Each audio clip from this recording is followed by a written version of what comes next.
to explain the 6-month delay with the Eastlink fund. The minister replied that NSBI has been working with CRTC to complete the necessary certification.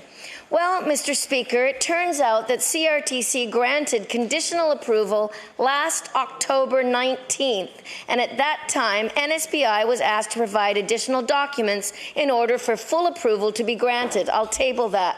So can the minister please explain why CRTC's request of October 19th was ignored until April 2016? The Honourable Minister of Business.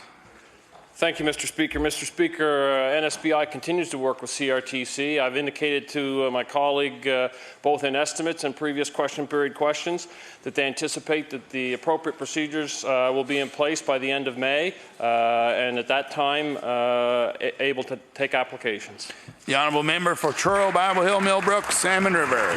Thank you, Mr. Speaker. Well, I don't know about you, but I'm getting pretty tired of hearing the same old rhetoric over and over again, when in fact the industry knows that this CRTC gave conditional approval, and this is creating serious problems for Nova Scotia's already stymied film and television industry. One example is Studio Black, a miniseries of African Nova Scotian stories. CBC ran the first season and ordered a second season, which is highly prestigious, Mr. Speaker. But the window of opportunity for this and other local production companies with defined shooting schedules is quickly closing. So my question, again, for the minister, after 6 months of dragging their feet inexplicably, can the minister please inform the House precisely when the Eastlink Fund will be ready to receive applications from Nova Scotia's television community? The Honourable Minister of Business. Thank you, Mr. Speaker.